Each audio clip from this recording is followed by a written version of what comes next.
हवा महल में आज प्रस्तुत है श्री अनिसेट्टी सुब्बाराव की मूल नाटिका का हिंदी रूपांतर जीवन भय।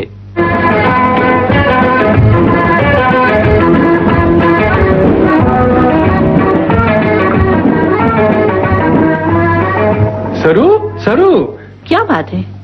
कहीं बोनस इनकार तो नहीं किया? नहीं नहीं, वो बात नहीं। वो पैसा तो अभी 1 घंटे के अंदर हमारे हाथ में आ जाएगा। 200 नहीं, पूरे 500 दे रहे हैं। 500?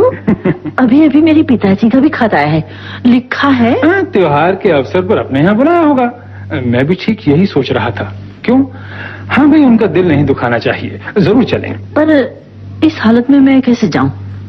चढ़ाऊ हाल तो भी गिरवी रखा हुआ है। तभी तो मैंने ये योजना बनाई है। जरा इत्मीनान से सुन लो मेरी बात। अभी अभी मैं दफ्तर जाकर बोनस का पैसा लेता आऊंगा। अगर वो रकम नागराज को चुका दें तो तुम्हारा हीरों का हार तुम्हारे गले में आ जाएगा और त्योहार का दिन बड़ी धूमधाम से कटेगा। नहीं कटेगा। क्यों नहीं कटेगा? आपकी योजना को उलट दिया है। किसने? मेरे पिताजी ने। वो कैसे? बस ऐसे। ये चिट्ठी जो आई है, क्या लिखा है? लिखते हैं, त्योहार के दूसरे दिन मुझे वहाँ मुकदमे का काम है, इसलिए मैं इस वर्ष त्योहार तुम्हारे यहाँ ही मनाऊंगा। इसी ख्याल से मैं आज यहाँ से रवाना हो रहा हूँ। तुम्हारा हित चिंतक। हित चिंतक? तुम्हारे पिता हमारे हित चिंतक होते तो हमारी ये योजना यूं ना बिगाड़ते। ऐसे बुजुर्ग। बस बस बस, कुछ न कहिए। 1 नहीं 2 मेहमान आ रहे हैं। वो दूसरे कौन है? उनके वकील। वकील? बस बस बस, बहुत हो चुका है। मैं नहीं बर्दाश्त कर सकता। वाह, कोई सुन ले तो समझेगा कि दिमाग खराब है। अब तो सचमुच ही मेरा दिमाग खराब हो गया है। शादी क्या हुई कि नौकरी का भार और घर गृहस्थी का उत्तरदायित्व सब सिर पर आ पड़ा और दिमाग भी खराब हो गया।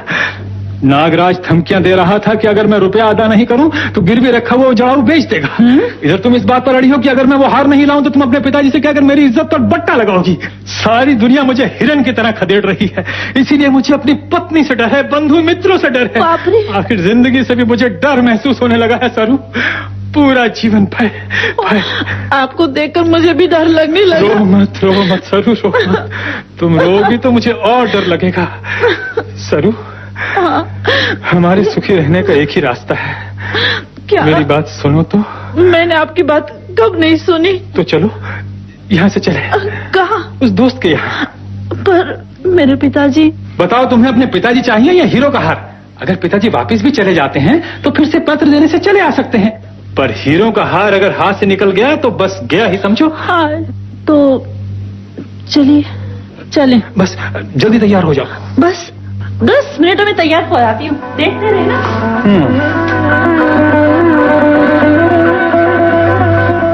शंकर, ओ शंकर। अरे बाप रे, वो आ गए। हाय रे भगवान। शंकर। सरू आ गए, तुम्हारे पिताजी आ गए। चलो जल्दी। अभी आई। सरू जल्दी से आती हूँ। हाँ, तुम्हारे पिताजी आ गए, हमें जल्दी चलना चाहिए। बेटी। अब क्या होगा? ओ बेटी सरोजा। सरू चलो इधर से नहीं। कहाँ से चलेंगे? पर पिछवाड़े से निकल चले, पिछवाड़े से। चलो।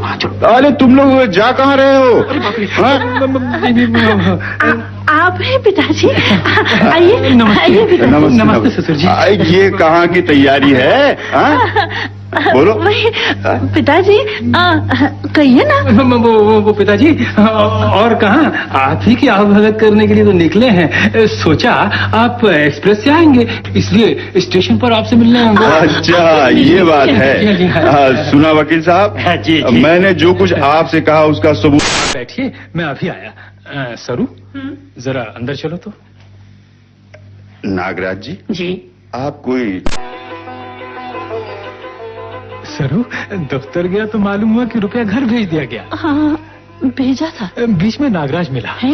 पैसे के लिए उसने मुझे जोंक की तरह पकड़ लिया। मैं उसे ये कहकर साथ ले आया हूँ कि हिसाब देखकर पाई उसके मुंह पर दे मारूंगा। अच्छा। हाँ, वो रुपया इधर लाओ। वो मेरे पास कहाँ है? पिताजी ने तो ले लिया। क्या? सरू, दिस इज टू मच। अब मैं ये नहीं बर्दाश्त कर सकता। बुलाओ उन्हें, रुपया वापस ले लेना उनसे। वह रुपया उन्होंने वकील को दे दिया। नॉनसेंस। ये कौन होते हैं मेरा रुपया देने वाले? मैं वकील से भी ले लूंगा। देखिए, पूछूंगा उनसे। जरा ठहरिए तो। नहीं, अब मैं नहीं ठहरूंगा। आज मैं इसका निपटारा करके ही दम लूंगा। क्यों शंकर, क्या बात है? जी बात कुछ नहीं। वकील साहब जाने से पहले एक बार तुमसे मिलना चाहते हैं। जी शंकर जी, मुझे इजाजत दीजिए। वकील साहब, आप यहीं ठहर जाते। क्षमा कीजिए, यहाँ मेरे एक और रिश्तेदार हैं। अगर मैं उनके यहाँ न जाऊँ तो वो बुरा मानेंगे। बात ये नहीं वकील साहब, वो ठहरिए ना, मैं आपसे कुछ और कहना चाहता था। शुक्रिया, आपने इतना सब कुछ दे दिया है, यही बहुत है। फिर कभी मैं आपके यहाँ आऊंगा और आपका आतिथ्य स्वीकारूंगा।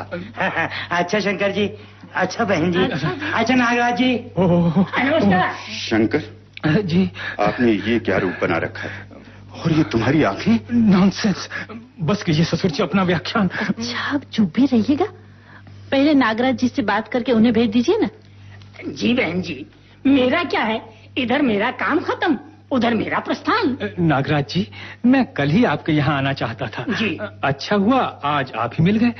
कल मैं स्वयं आपके यहाँ आकर वो चीज ले लूंगा, सभी बातें तय कर लेंगे। शंकर जी, बात छिपाने की मेरी आदत नहीं है। अगर मैं सीधे ढंग से। नागराज जी, ये सब बातें पीछे होंगी, अभी मेरे ससुर जी भी यही हैं। इसीलिए तो मैं हिचकिचा रहा था, पर। ठहरिए जरा, सरू, ससुर जी को अंदर ले जाकर खाना परोसती क्यों नहीं? ठीक है, चलिए पिताजी। बेटी सुनो तो, तुम्हारे गले का वो जड़ाऊ हार क्या हो गया? ससुर जी, वो मेरे पास है। शंकर कहाँ है, जरा दिखाओ तो। मेरी जेब में है जी। क्या? सचमुच मेरी ही जेब में है। ये क्या करा नागराज? 1000 रुपए के लिए शंकर जी ने उसे मेरे यहाँ गिरवी रखा है, पर मैं तो देने के लिए तैयार हूँ। पर ये रुपया दे तब ना। मैं बेचना चाहता था इसे, पर इसके लिए भी ये राजी नहीं हुए। शंकर जा क्यों रहे हो? शंकर, शायद भूख लग रही होगी पिताजी, खाना परोस कर अभी आई। नागराज जी, जी। जरा ये तो बताइए, शंकर कहीं बुरी आदतों का शिकार तो नहीं हुआ? जी मुझे क्या पता। तो फिर उसे तुम्हारे यहाँ कर्ज लेने की ये नौबत कैसे आई, जबकि वो हर महीने 1000 रुपए कमाता है? ओह, ये बात है। उनको एक ही बुरी आदत है, और वो है 375 रुपए की तनख्वाह पाते हुए उसका 10 गुना बढ़ा चढ़ाकर कहते फिरना, झूठे ठाट बाट का दिखावा करते हुए और उसे निभाने के लिए इधर उधर की झूठी बातें बनाना। क्या? शंकर, शंकर। जी जी जी जी, कहिए। तुम्हारी तनख्वाह सिर्फ 375 रुपए है? जी हाँ, DNS allowance, house allowance, cycle allowance, सब मिलाकर। अच्छा, तो जितनी बातें तुमने बताई थी सब झूठी थी? हाय भगवान, मेरे दामाद जितने झूठे हैं उतने होशियार हैं। सरू, सरू, ये सब क्या है बेटी? पिताजी, पहले उन्हें भेज दीजिए, फिर पीछे बातें होंगी। मैं थोड़ी उन्हें रोकता हूँ, भेज दो ना। जब आप रुपया नहीं दे रहे हैं तो मैं जाऊं भी कैसे? शंकर, उनकी बात का जवाब दो। आप ही दे दीजिए जवाब। 500 रुपए तो आपने हथिया लिया मुझसे पूछे बगैर ही। मैंने समझा था वो मेरे लिए त्योहार का उपहार है। नागराज जी, वह हीरो का हार इधर मुझे दीजिए, रुपया मेरे पिताजी आपको दे देंगे। क्यों नहीं, वे तो बड़े लखपति हैं। लखपति? आपसे ये किसने बताया कि मैं लखपति हूँ? पिताजी, ये सब रहने दीजिए, पहले उन्हें रुपया दीजिए ना। ठीक है, कितना रुपया है? ब्याज सहित कुल 1116 रुपए। बाप रे, मेरे पास तो। दे दीजिए ना पिताजी। ठीक है बेटी, ये लो। शुक्रिया शुक्रिया, अब इजाजत दीजिए, नमस्ते। शंकर जी, ये सब क्या बेला है? जी शंकर ठहरो जरा, कहाँ भागे जा रहे हो? जी, आपकी बातें सुनने और आपको देखने में मुझे डर लग रहा है। डर काहेगा? डर? ऐसी झूठी प्रतिष्ठा का दिखावा करने के लिए तुमसे किसने कहा? दुनिया ने। दुनिया? कैसी दुनिया? आखिर तुम अपने ससुर को भी धोखा देने के लिए तुले हुए हो। जा कहाँ रहे हो? सरू में चला।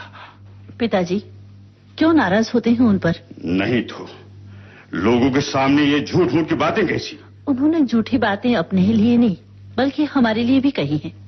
आपको उन्होंने लखपति बताया है, इससे आप समझ सकते हैं उनका मन कैसा है। वो भी तो ठीक है, पर मैं कहाँ का लखपति हूँ? पर बेटी, मैंने देखा जैसे ही मैंने यहाँ कदम रखा, शंकर का रुख ही बदल गया। अब मैं चला जाऊंगा, शंकर से पूछकर रेल खर्च के लिए पैसे मांग लेना।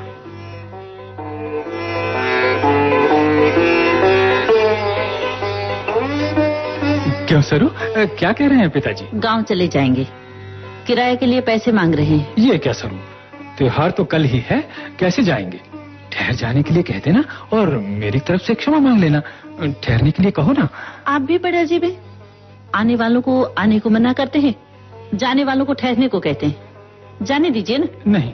क्यों नहीं? सच बात कह दूं सर, मेरे पास उनके रेल खर्च के लिए पैसा भी नहीं है। तो आप खुद जाकर ये बात उनसे कह दीजिए ना। बाप रे बाप, मुझे उन्हें देखते ही डर लगने लगता है। हमेशा इसका डर उसका डर। सुनिए, आइंदा हमें किसी से डरना नहीं चाहिए, वास्तविकता का सामना करना ही पड़ेगा। ठीक है, जाता हूँ, जाता हूँ।